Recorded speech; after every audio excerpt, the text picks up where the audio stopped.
Hey everybody, welcome back. This is Cancer Chat with Michelle, and I'm Tom. Michelle, how Hi you doing there. this morning?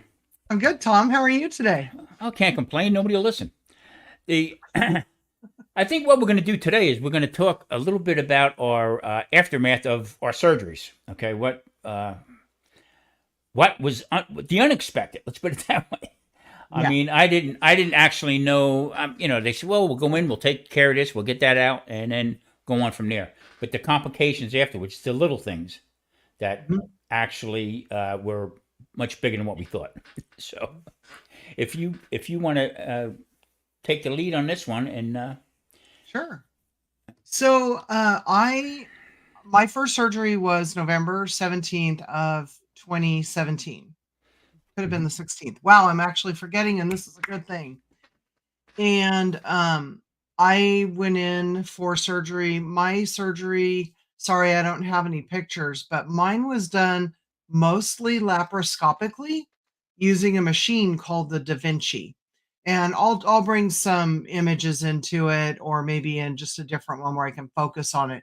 But essentially, it's this really big robot that comes up over you in the operating room, and they don't put you under until you're situated in there now. At least that's been my experience. So you go in and you see the room that they're going to be doing the surgery in. And the doctor, explained how the machine works. It has like five claws that come down and they actually puncture into your stomach. And then it's a robot. So the doctor will work the robot to do all of the things inside. And this is instead of opening your entire abdomen up. So it's much less invasive, even though it's super major surgery. And Mhm. then they do one small incision, traditional incision, to pull out whatever diseased material is going to be pulled from your body. Wow. So I ended up with like five punctures in my stomach, sutures, and they aren't even this big. I mean, they're super, super tiny. And then an incision about yay wide. So really very not as invasive as it could have been. And so they go in and do that. I think the surgery lasted about 4 hours. And I think we talked about it before. My surgeon didn't know if I was going to end up with a bag or if she was going to be able to do what's called a resection, which is essentially taking out the diseased part of the colon. Hmm. And I should, in case somebody's just popping in new, I have stage 4 colon cancer, so colorectal cancer. And so she wasn't sure, what stage are we at, that type of thing. And she wasn't sure how much would have to be taken out and how everything would end up. So I had to be prepared that I may have a bag, um, or be reconnected all within my body. Well, when I woke up, she had a big smile on her face because it was a resection and it was very successful.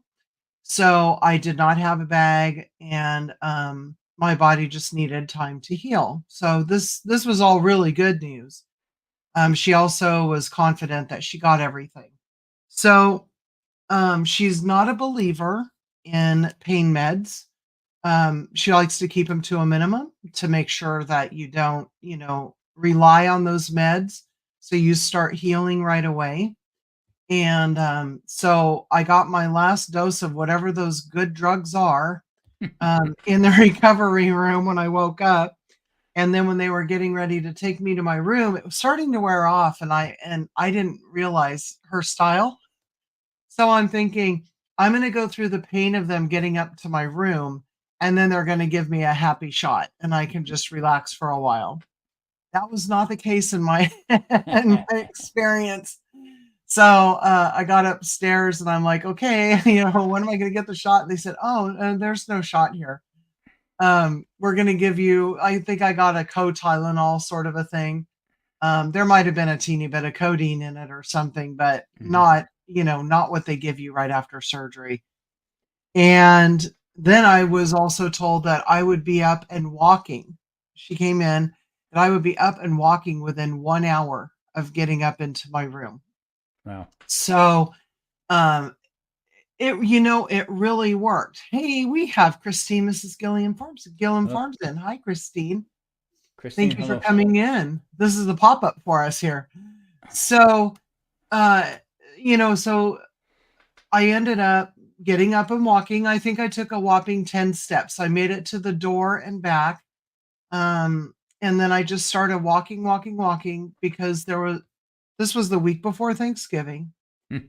This was a Friday. I had my surgery on Thursday morning at 6 o'clock. That's when it was scheduled.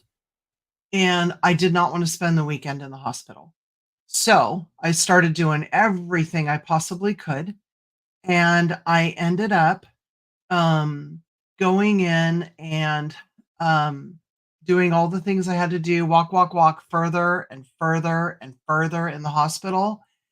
And I got to go home 36 hours after having major surgery. Oh, So wow. I got there at 6 a.m. and I on a Thursday and I left at 6 p. I was sitting in my house at 6 p.m. Friday afternoon or evening. Nice. So That's that's yeah, when go the ahead. fun that's when the fun begins, isn't it? When you get That home. is actually when the fun began because in the hospital you have a bed that will lower and raise for you, and it makes life so much easier. And you don't realize it till you get home how spoiled you are by those things. Yeah. So I'm going to show you this really fun thing because if anybody has any abdominal surgery, you got to have your doctor give you one of these. And it's like a girdle. Kids, a girdle is what our great grandmothers used to wear to keep their tummies in check. But it's adjustable and it just goes around your abdomen. It looks like underwear. It's not supposed to. There. And it has Velcro so you can tighten it and loosen it as comfort you need. And obviously I kept it because you never know. Sure. But it keeps everything, nice and tucked in there so that because after you have surgery on your abdomen, things just kind of flop around, right? And Yeah. that makes it more painful. So I had to learn. I'm gonna tell you what I had to learn, and then I want to go to you. Sure. Go Um, ahead. No problem. when we got home, I had to learn how to get in and out of our bed, and we are tall people, so our bed is about 40 inches off the ground. So there's a little bit of a climb on my part because my inseam is not as high as my husband's. And I had to learn how to roll over and get out of bed just so that I could get in and out of bed. But that little girdle thing that I have, and I don't know what it's really called, it was a lifesaver. Yeah. I can So that imagine. was my first hurdle, getting in and out of bed at home and so I could move around and get my exercise. Yeah. When what they did, this sometimes comes back to me, and it's like whoa, Uh, after the first surgery that I had, it was kind of now everybody I don't know if new here or whatever. I had bladder cancer. All right, I had many tumors over 3 years taken out. I had 8 surgeries and 18 tumors taken out of my bladder. The end result was to find out whether they were going to take my bladder or not. After maybe the fifth or sixth surgery that I had, they told me to get my affairs in order. That was the wake up call, and I better pay attention about what's going on. But the learning curve. Okay, all right, they're going to go in, they're going to take these tumors out, and I thought that's it, go home, and well, I was in the hospital 48 hours with it because I wouldn't stop bleeding. Mm. And so what they do is they go up in through the penis with a scope, light, and they have a hook on it that actually they burn them off. And the whole thing I had a whole setup of pictures here, but I'm not going to try to find them now, of how it's done. And what they do is they go in and they'll find it and they'll burn it off, and then somehow or another they try to collect it to bring it out. Well, not knowing that and waking up, and I had a bag. They had attached a catheter to me, and this thing was being emptied probably every 45 minutes, 30 to 45 minutes, they would have to come in and empty it. And the first time I seen it, it was, I don't want to disgust anybody, but it was a little bloody, and it just, I couldn't understand why why they were doing that, because actually they didn't tell me. Oh, so mentally, that really, That, that you don't know what to think. because the last I heard from them was that if they take my bladder, then I'm going to need a bed. They didn't discuss how they were going to do this. So, Hmm. well, that was the first part of it. My wife Marie was with me throughout the whole thing, and here's the lighter side of this was um, driving home. She had to drive, and the we all back roads, because it was like an hour and a half trip away from our house, from where they did the surgery in the hospital, and all the back roads. I'm in the car and I'm leaning back in it because I couldn't sit straight up because of the catheter, and I couldn't see exactly where she was going. But at one point, I knew we were airborne because she went over a railroad track, and Marie's crying as she's driving. She's crying. Oh, I'm sorry. Boom! We hit with the car. Anyway, getting home. Like I said, little farmhouse in the middle of nowhere in North Carolina. The thing was laying down with the bag on, sitting Even up, at home. even at home. Mm-hmm. I'm 6 Well, foot. because And your catheter would move, wouldn't it, yeah, yeah. with every one of your movements? And then I was bleeding so much because what they did, the first surgery, he said they found a couple tumors. But they actually found 6 and took 6 out. So in your bladder, it looks like follicles, like you're like this floating like that. So in this part here of these little follicles that are in there, I guess they're like filters, I would imagine. Mm-hmm. That's where the tumors were, and they were at the top of my bladder, up on the top, and that's one of the worst places for it because getting to them and Mm-hmm. taking them out, if they puncture up on top, then it's game's over. But getting up to walk or anything like that, I was a basket case. It was horrible. And where we lived, getting up the stairs to get into the house, it was like, Oh God, yeah. we only have 2 steps. Thank God. So I had that catheter in me for almost 2 weeks, and I go back to the doctor, and they take it out, and it was like, oh, thank you. So Until I you had a have year. that long drive then again Yeah, on the exactly. bumpy roads from your house to the hospital or Yeah, the and doctor. I'm kind of modest with it. That you know what I mean. I seen guys that walk around with the bag strapped to their leg. They have what they call a travel bag that they strap to your leg, and it's that that's not me. I'm pretty modest when it comes to that kind of stuff.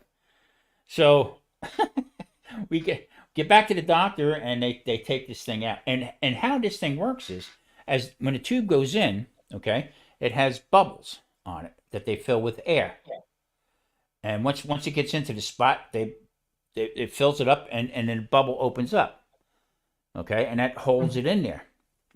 Oh, Well, they took that out, and he said, the doctor said, Tom, this may burn a little bit. Burn. I had a 5 alarm fire going on. So just trying to get around. But once they took it out, the problem with going to urinate, especially if you're out or anything like that, it was torture. So we didn't go anywhere.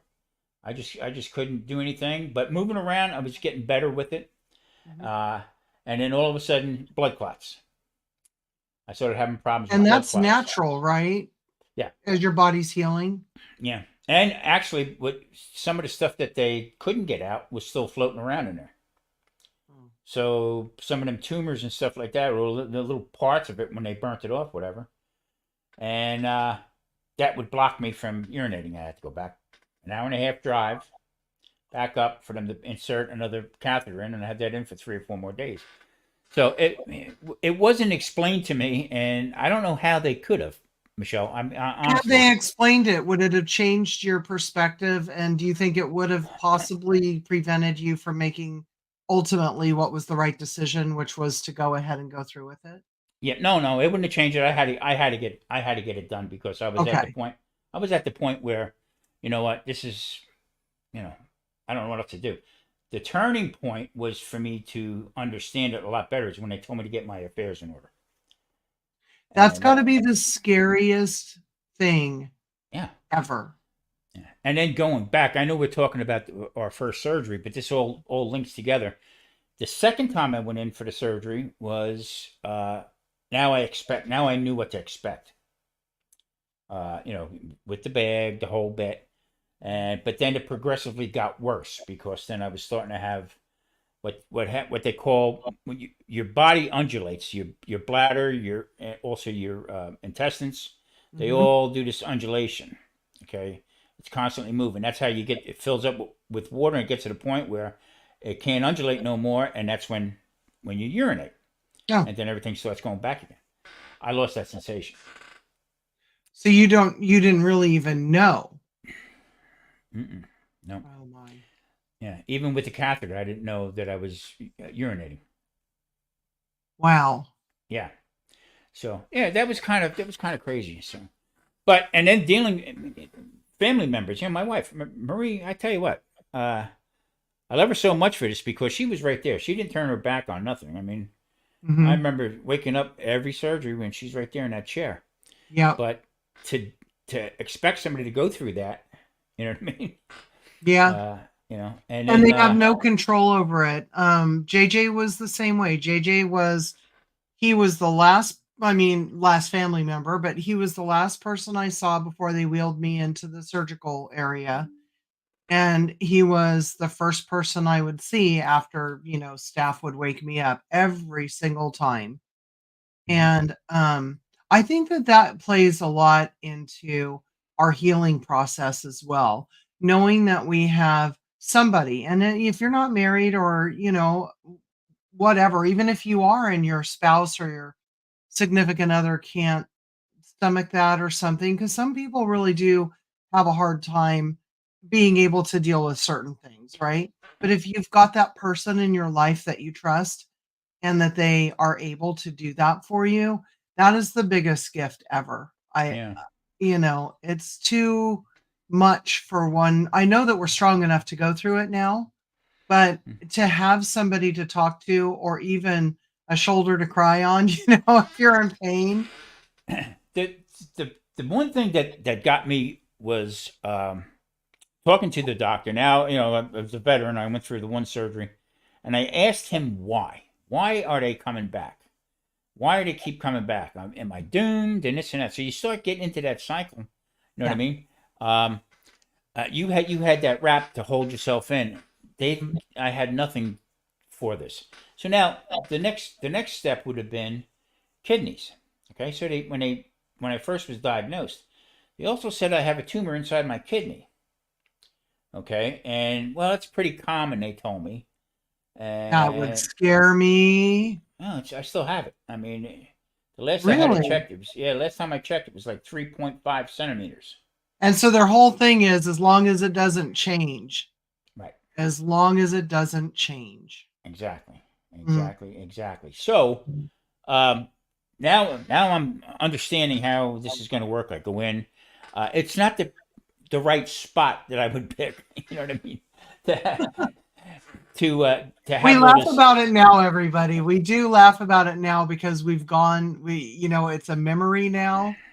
Yeah. But at the time, it isn't as humorous, although you need to find some humor every now and again. And the next step was the medications that they were putting me on.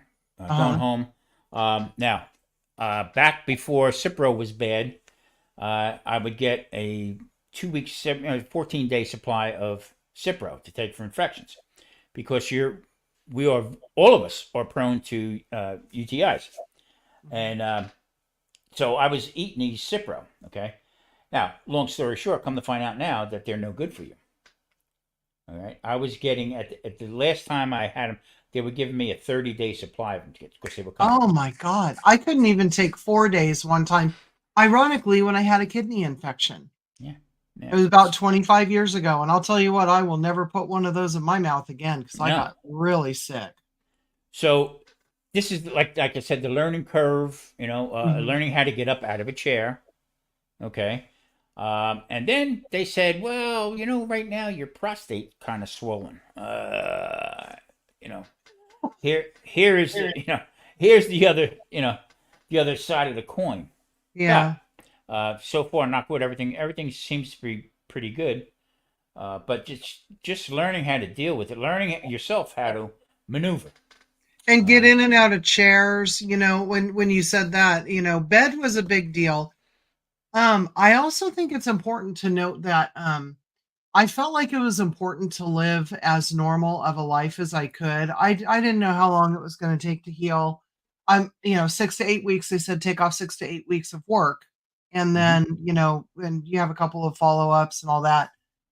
And every morning I got out of bed as soon as I was cleared to take a shower. Every morning I took a shower, did my hair. I don't always put makeup on anyway, so I did or I didn't, whatever I was in the mood to do. And I set myself a timer, and this is all for healing purposes. And mhm, I'm going to stop right now just so that we can put out this disclaimer. Tom and I are not medical professionals in any way, shape, or form. We are Americans who had cancer, somewhat common cancers, and we're just talking about our experience in hopes that we help people who are either going through it or know somebody going through it who can just kind of navigate through and know that you are not alone. And maybe some of the tips we learned along the way would be helpful yeah. for, like getting in and out of a chair, getting in and out of bed, the simple things that we all take for granted. So, anyway, we are not doctors. This is just two cancer patients talking. Yep, But exactly. when you said that about the chairs, um, again, I'm tall, and so chairs tend to be low for me.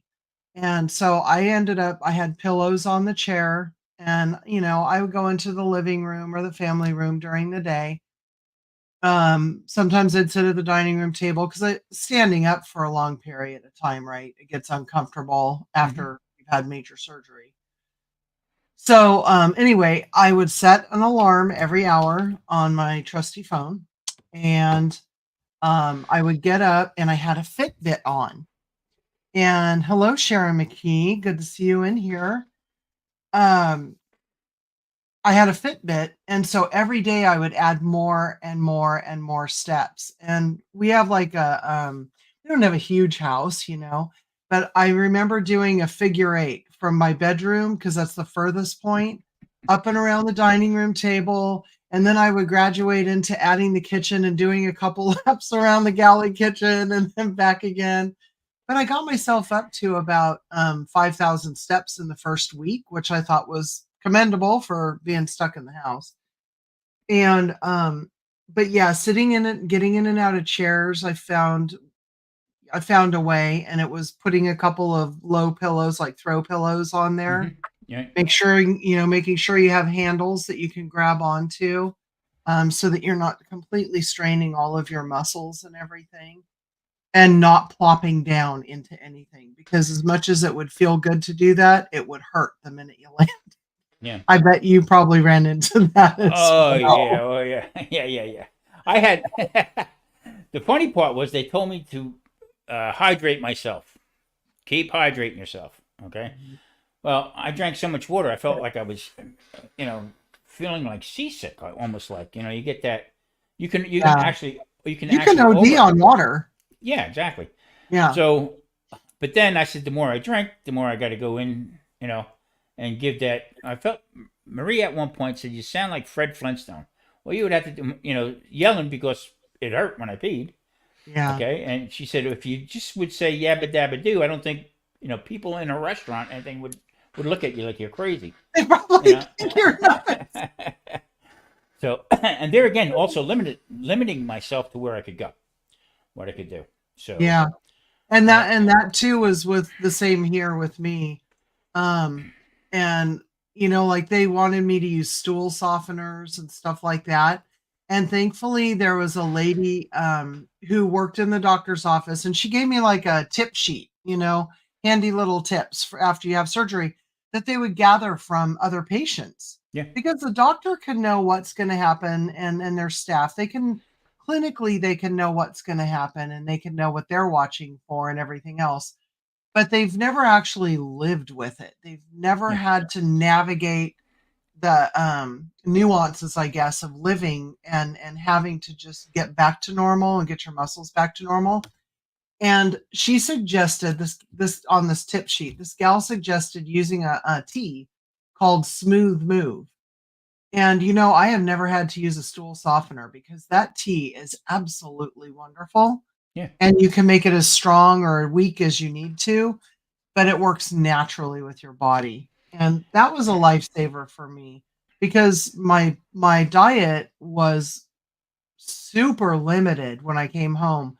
No raw vegetables, no fruit, um, no nothing with skin, no meat.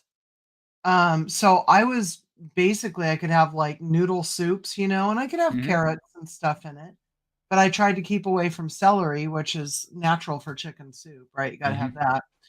And I ate a lot of mashed potatoes, which I pre-prepared and froze. So I ate mashed potatoes, gravy, sweet mashed potatoes, sweet Hmm. mashed potatoes that were in the oven. And I still love those foods to this day. I feel like they healed me and they made me come through, but they're not full of bulk and they don't help your body to rid itself of waste. So that tea was just a part of my regimen as well. Yeah. And later on, Uh-huh. once I started maneuvering around, I would say like after the third or fourth surgery that I had, they started me with juicing, because that's we'll get into that a couple podcasts down. Um, but putting the natural juice and stuff in there didn't in the beginning didn't help. Right. Well, Did and not. juice is acidic too. I never Yeah. Oh my God. Yeah. Oh. So there again, I mean, it's a learning curve for me also to turn around and say, hey, well, what can I have? So just water. I had just water and or tea. I would have Mhm. some tea, and just to keep it. I tell you one thing. I lost weight. Not a boatload, but I did lose some weight, so that made things easier getting in and out of the chairs and stuff. Oh, that's And good. once I got away from the bag, and I was pretty good. So I would roll every after surgery, 180 days, okay, and then go back and get checked. Boom, we found a couple more. We got to schedule another surgery, and that's how I kept going like that. So Wow. each time I would go through this process over and over and over again to the point where I was discouraged with it, you know. But with that said, you learn how to live with it because green side up is better than the other way. Yep, definitely. Yeah. Definitely. Hey, you guys, we got people coming in. Hi, we got Dale and Nana have come in, and Sharon from Mississippi, and my beautiful cousin Jennifer. Hello, She's adorable. hello Um, everyone. and this is great though, to be able to talk about it. And so when you said that about water, I think that water is kind of underrated because I think water really does help us all to heal and flush our bodies out. And it even helps us to go, both ways, number 1 and Hmm. number 2. Yep. So it is just so important to remember that. And, we won't talk about this today, but eventually I do want to. We've talked a little bit about diets and everything. And I just feel like that's so important to get the word out there, about what we're putting into our bodies, what we're exposed to, and things like that. But This is why probably, yeah, this is why I became the keto cook. yeah, yeah. Honestly. And our environment around us, right? We have to be careful about just the things that we allow ourselves to be exposed to. And for a minute I'll talk about, people with chickens. I had chickens up until I was almost finished with my first round of chemotherapy. And I would dust them with food grade diatomaceous earth. I would put it in their bedding Hmm. and I would put it in their feed to keep critters from being in parasites in their bodies and from being on their skin and everything. and it tells you to put a dust mask on, but that's uncomfortable when you're out working around stuff.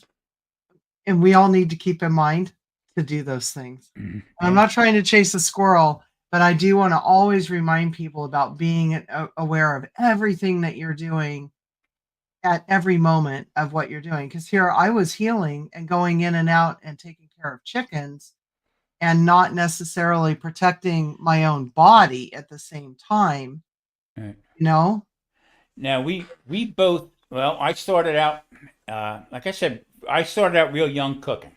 All right, and uh, when I got older, I was kind of infatuated with trucks. Okay, so Mhm. I was like 20, maybe 20 or 21 years old, and I started working tractor trailer hauling gasoline, diesel fuel, and two local gas stations at Exxon, and would go there, and they would make sure that you had these big, thick rubber gloves that Yes. you handled everything because you didn't want that to absorb into your body, to Hmm. gasoline. And back when I, back when I'm showing my age, but back when I was doing lead gasoline was still in working. So you Hmm. had regular, then unleaded started coming in. So talking to my doctor, I said, how did this happen? Plus, I was a heavy cigarette smoker. All right, so everybody Yeah, thinks, I can see you driving down the road with your gas tank. yeah, I did. Throw the half the Oh my window. god. So yeah, but Oh, I that's mean, sometimes horrible. yeah, exactly right. But he said, yeah, he said that can absorb into your skin, and that could also work that way. He said, plus you were a heavy smoker, Mhm. and any kind of harsh chemicals or even gases. So after I stopped driving, all right, I went back into the restaurant business. So I had said before, we would stand under a hood, and under this hood there was an air curtain, fresh air Uh-huh. that would blow down on you, so it would actually be on my back. All right, and then you had the suction taking the fumes up. So we had a couple big gas stoves, and from the natural gas, especially for commercial, the Uh-huh. BTUs were very high, but you were inhaling that natural gas stuff. Mhm. Okay, because you're in that curtain, so you're in a vortex, Yeah. taking the stuff And goes it's up just there. going into your body before it Yeah, hits that. yeah. Until I retired, and then that's just when all this stuff started happening to me.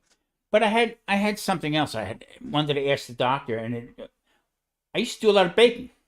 Okay, Mhm. and being type 2 diabetic, mixing the flour, did that get into my pores or into my skin? Did I breathe that in? Also, did Ooh, that have something to do with it? those You are know what I fine mean? particles. Yeah. When you said that about driving a truck, I drove a truck too. I drove a semi Hmm. cross country as Hmm. a young woman, and my hands used to always break out. And back then, this was in the late '80s, early '90s.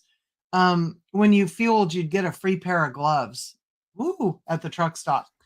But it was easier to fuel the truck without wearing anything. Hmm. Okay. And my hands were constantly broken out. I mean, the diesel would make your skin just break into little cracks and stuff. And Right. I always attributed it to just having sensitive skin. But I did that for years and I never wore Hmm. gloves. I did wear gloves when I went in to check the oil, just because it was kind of greasy underneath the hood of the truck. Hey, Bat. Hey, Bat, thank you for So, coming in. so that was my negativity towards what I had. That was, remember I said last time Like about you blamed it on somebody. blaming on everybody else. But he Yeah, and said to me, I blamed it on myself for yeah. smoking, and I blamed it on myself for not, I mean, when you're driving a truck, you're kind of a slave to the fast food case. Hmm. And we took as much food as we could. We would start out, we'd be gone for like 2 to 3 weeks at a time. So Yeah. you'd start out with all the best intentions and everything. And you'd pack up your cooler because we didn't have refrigerators or any of that kind of stuff. No cell phones, nothing. And so you'd start out with really good food and you'd end up, eating fried burritos or chicken gizzards or whatever was available at 2:30 in the morning at the Flying J truck stop. Yeah. And that became my diet. So I did blame a lot of it on my own diet, and it probably had a lot to do with it. But I got cancer decades after I drove a truck. Yeah. But I think that did start. It probably did start the ball rolling. I did smoke. Um, I I smoked 5 packs a day. That just blows my mind. That just Yeah. blows my mind. My most smoking maybe was a pack a day, and that's when I was driving because I was not around other people. That was probably that many cigarettes that I was smoking at that time was probably a year before I was diagnosed. Because I just had stuff piling on me as far as stress, selling my house, moving to North Carolina, changing things up, and I just kept eating them, Right. and the doctor said that basically the main reason. It's just not in your lungs; it'll settle there. Mhm. But Oh, it also, goes everywhere. yeah, also he said stress and lifestyle. Your lifestyle, he said, was just you were. Uh, I don't know. He says I don't know how to explain it to you, but uh, you did it yourself. Right. You brought it upon yourself. So that's when it clicked with me to say, okay, yeah, let's take care of business now. So Right. with that said, we go to North Carolina now. I'm just had a couple surgeries done, and all of a sudden I became a farmer because what we did was we actually lived off of whatever we grew, and Marie grew everything, and that's what we ate. That's actually everything we did was Yeah. do it And we that did way. the same thing after my first surgery. I mean, okay, so JJ, I think, felt super helpless, right? What can I do? What can I do to make her healthier? What can I do to make sure she stays this way, Yeah. stays cancer free? And he went outside, and I kind of joked with him. It made my heart so happy. Okay, but I kind of joked with him. He was like the Winchester, Mrs. Winchester, but with garden beds. Because he went out and he cleared an area that we already had set aside Yeah. for gardening, and he built raised beds. And they weren't super high raised beds, but everything was defined and everything was clean.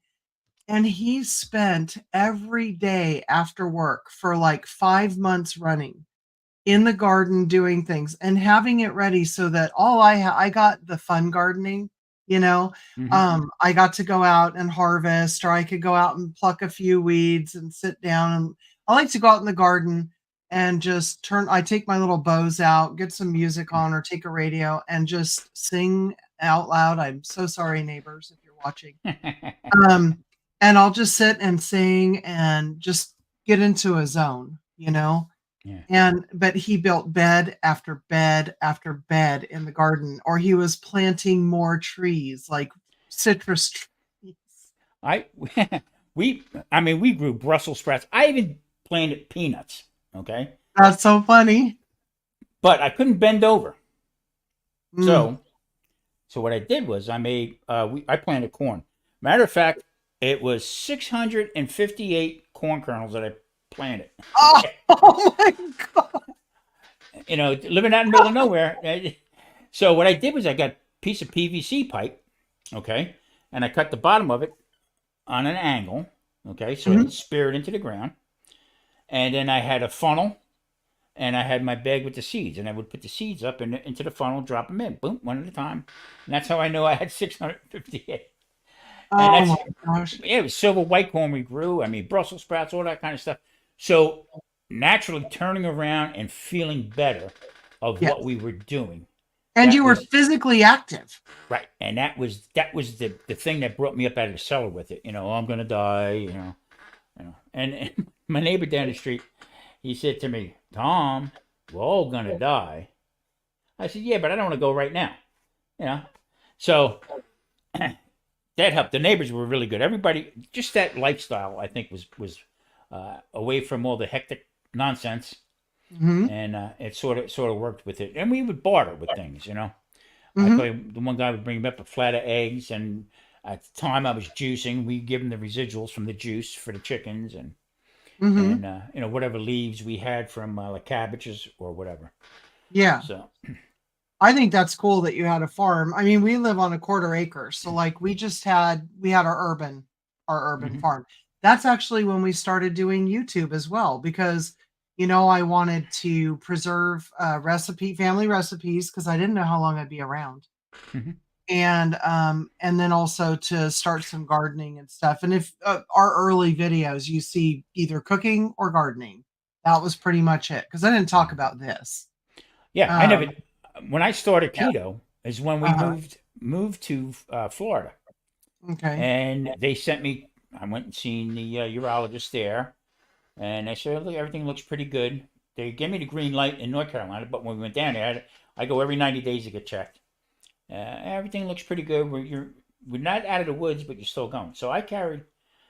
I think it was like in 21. I think I was when I was told you're in the clear. We haven't seen So anything. you in all of this healing, and I commend you for switching doctors, because I am addicted to my own doctors, and we've talked about moving. We've talked about moving to a place where we have more property, where it's less congested, all of that type of thing. And the idea of leaving the medical team that I so depend on, I couldn't do it. But I mean, like, you packed up and moved and relocated and everything while you were going through all of these treatments? Twice. Oh, see, I couldn't do that. That's brave. That's really brave. Well, you had said something before. You didn't know how long you were going to be there, so you wanted to start making them videos and stuff. How long you were Yeah. going to be around? That's always in the back of my mind. I am to the point now, and like I said, I'm a geezer now. I'm an old geezer, but but I keep in the back of my mind. It could be anything. You can hit by a bus, so you got to make the Yeah. best of it. You got to make the I do best of look it. at life that way now. Every day is the present, and the present is a gift, right? Yeah, I mean, and this we didn't discuss too much. So I started my channel, cooking. Low carb and the first name was keto cooking for diabetes. Oh, Okay, okay.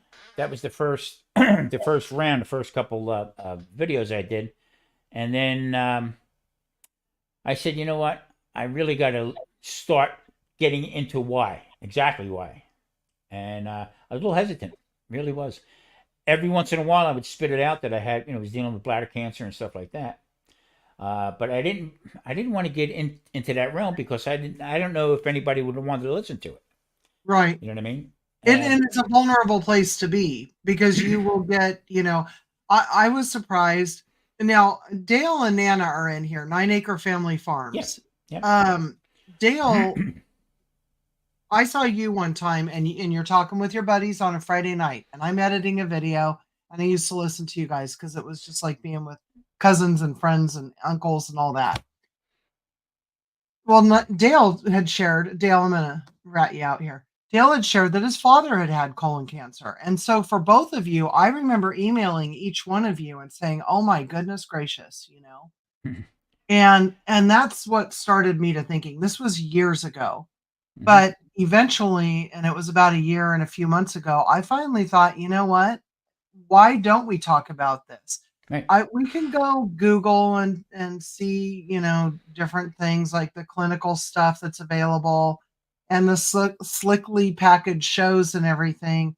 But I wanted to talk to people who had lived through it, and who would really, really talk about the nitty gritty of it. And so that's why I like doing this. But um, I don't know what do you think? I the, the fact was that there's more and more people right now, okay, that are coming out and saying, "Yeah, I have cancer. I have this." I have one friend talking back and forth, and I found that he's got one lung because of lung cancer. And you didn't even know? Didn't have no clue. Yeah. So to me, with my one channel, Uh-huh. the Sunday dinner chef, I cook everything on it, but nobody realizes. But Marie eats it. So if I make macaroni or something like that, or homemade pasta, Mhm. she'll have that, and I try to stay away from it because that'll, just for other reasons. Okay, Yeah. but on the keto channel now, I just cook clean. All right. Right. No other additives and stuff like that. And somebody says, well, why don't you do that? I said, because some of that stuff can become toxic and I'm vulnerable with cancer. It never goes away. Right. I Right. think it's sitting in, somewhere in our system, whatever.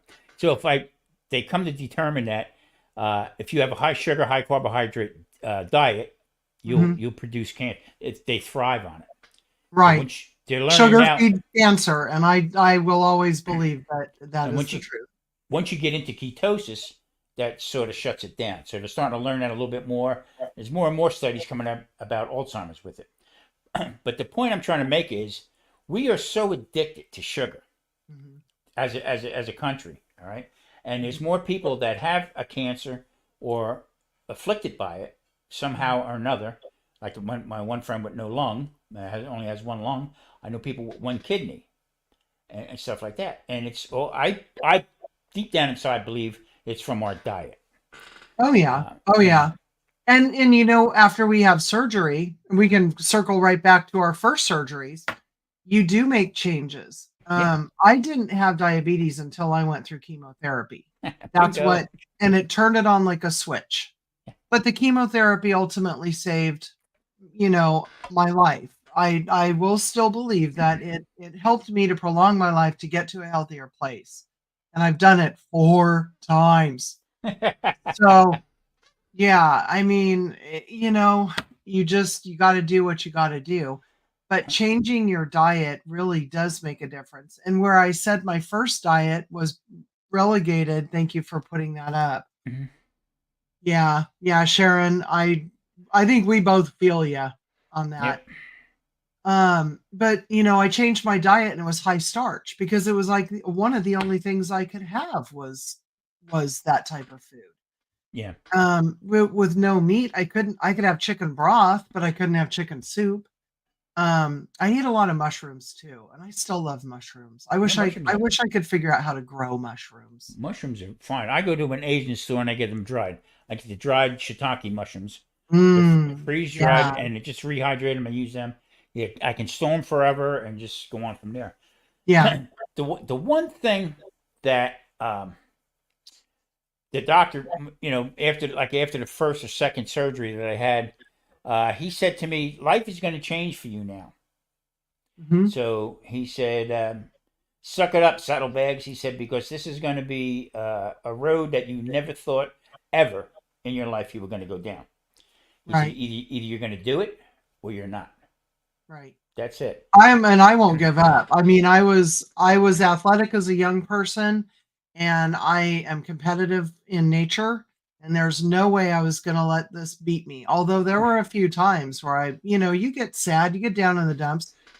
I When I had my surgery, they said, "Okay, it looks like we got everything. You probably won't need chemo."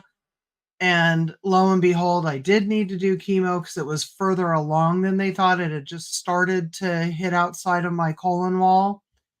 And there was like a spot. I had a spot on my ovary. And so it was like, well, we'll just, we'll keep an eye on it. Well, that tiny spot that was like a piece of sand. And I thought, oh, that's nothing, Mm-mm. became 10 centimeters 10 months later. Yep. And that was I ended up having to have a hysterectomy from that one. But that's when I went from stage like 2, barely stage 2 to stage 4 within a year because it had spread to a totally different place. Yep. And hey, once again, that's where this little baby came in handy. Yeah. But I wish I had something like that, but then uh, the whole idea was with my surgery was I guess invasive. They went yeah, into the organ, I guess, and straight in though. And that's yeah, for me it was invasive, but it wasn't the way the entry point was through my abdomen. right, right. Right? So it was one and done. They did it and then they were finished. And for you walked around with the surgery in a way for weeks at a time. Yeah. And when they said we're going to start a treatment for you, now I explained, I think on our second video, that they started me with this stuff called BCG. I have the name. I don't want to butcher it right now, but it was for tuberculosis back in the day. Okay, it was almost like a vaccine that they gave people to kill tumors, and so it was sort of that and a chemo wash is what they called it.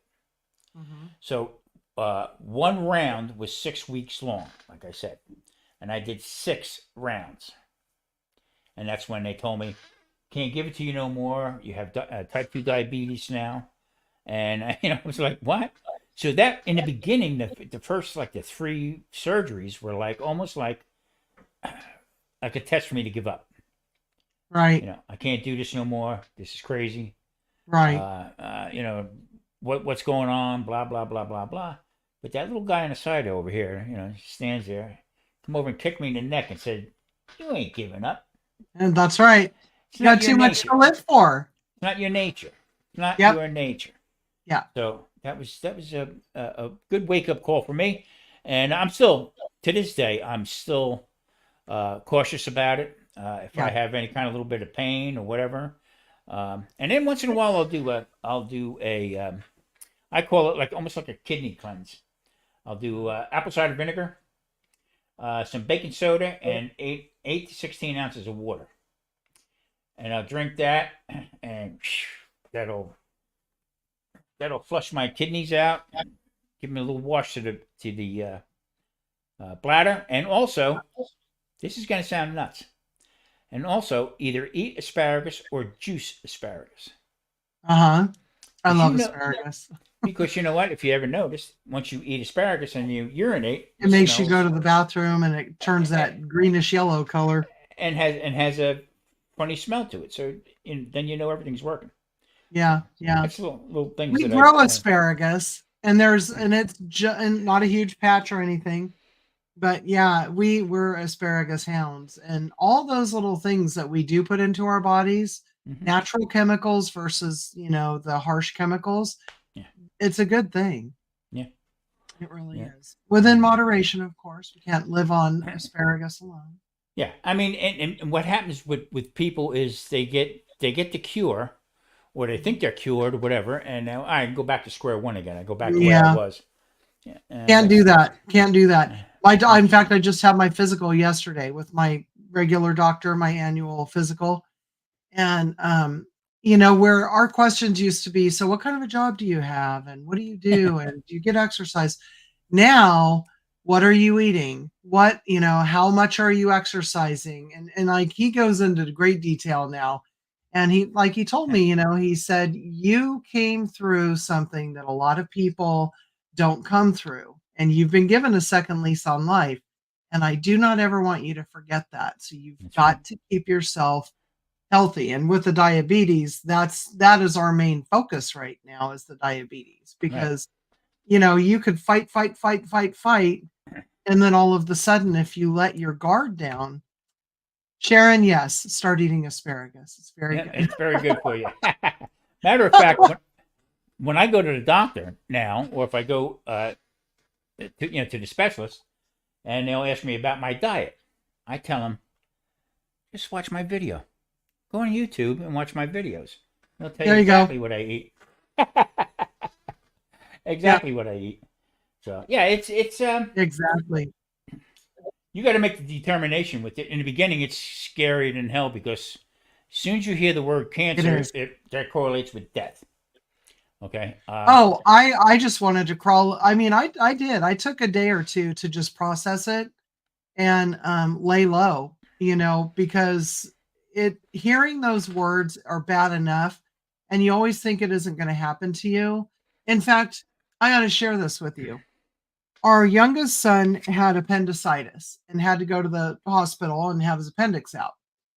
And a couple days, he was in the hospital for a few days. So we're going back to the hospital, and as we're going into the parking structure, as you're going straight ahead, there's the cancer center. This is going way back. This is like 2007, 2008. And I looked over at JJ and I said, "Oh my God, could you imagine having to go to that place and that's part of your life?" yeah. Guess where I go now? Every few months I go there for a checkup. And am I so thankful that it's there? Absolutely. And I had no idea what went on behind those closed doors at the time. Hmm. But that's where I went for radiation. That's where I go to meet my oncologist, everything. Yeah. But I'm grateful for everything that we have around us, and I'm grateful for friends like you. I'm grateful Yeah. for friends that we don't even know out here. And I also feel like having gone through it gives you a different perspective on life that maybe we would have taken for granted before. Yeah. I would go and uh-oh, I'm being watched. I would go to get my treatment. My treatment was a lot different than you would a regular way of getting chemo if that's Yes. So in the waiting room, I would turn around and see it was a pretty good sized office. I would say maybe 50 chairs maybe in the place, Mhm. and packed with people standing. Because they couldn't. Oh, because of the pain. Because of the cancers and stuff. This urologist I had, that's all he dealt with was bladder cancer, bladder, kidney, and prostate is exactly what he did. So I'm sitting there, I'm thinking, I'm saying, "Good God Almighty, look at the amount of these people that are here." And you could see the look on some people's faces that they just, you know what, they're giving up. They just give Mhm. up, had enough. So just stop and think about it. Between the both of us, uh, our functions, what we have to do. You with colon cancer, me with bladder cancer. That's a Mhm. function that happens to everybody, Yeah. everybody around the world. Okay, a couple Yep. times a day or whatever. Ours was restricted or worse. Right. So it But just we've that. but we've lived through it, and I think so many people have. I Yeah. really do. Yeah. But it's a Yeah, shame. It's a shame that you see that many people, you it know, is. going through it. And that's one Uh, of the things we are I think eventually we're gonna start focusing in on those diet and stress ways to relieve stress, because stress in itself, even with a better great diet and exercise and everything, mhm. if you internalize all of the negativity, and God knows, I mean, I don't we live in a negative world, but we always have. It depends on how you kind of look at things Yeah. and what you listen to, you And know. in that case also, Michelle, that's how I don't push my channel or what I do on anybody. I Mhm. put it up and say, here's what I do. Here's how I eat. I eat clean. I don't like nothing from a box. Anything that says keto friendly on it, I stay away from because you know what? It's garbage. It's manipulated. Mhm. That way. So with that said, 6 years now, I haven't had a problem with worrying about cancers or anything else like that. Yeah. So is that am I never going to have it? I can't say that. You know, But when but you break down, do you ever break down? I do. I will say right now, filet of fish at McDonald's is one of my favorite sandwiches, and it is oh nothing but garbage. yeah, And I'd say maybe every 5 or 6 months, I will go over there and I'll get a filet of fish. Oh, I just need to have one, and I feel like crap for 3 days. Three days exactly, after exactly. eating the sandwich that my taste buds really want, Yeah, but my body flat out rejects. yeah, So I'm trying to find ways that, non-fried and all that, and making things like that at home, because every now and again I do really want to enjoy a memory or something, but anymore it's not worth 3 days of absolute misery after having something like yeah. that. Well, I But guess we're getting ready to come to the end of this here, yeah, and you want any closing words or anything, or well, I do want to say, I'm really glad we're doing this. This is our third time, and this is our first live session. I would truly like for everybody who's in here now, or if you watch this later, and thank you all of you for doing that. Um, do you like the live format? Because Tom and I have talked about maybe going live once a month, but sometimes when we have time in the evenings, we'll record a session and put it up on a Saturday. And thank you, Marie. And but we are to this weekend, right, Tom? This weekend, we're going to take all of our discussions and we're actually going to create a podcast. And I'm super excited about that, yep, yep, because I find myself, I really enjoy listening to podcasts when I'm on the road. or if I'm at work and I'm just quietly doing something I can plug in. I love listening to conversations.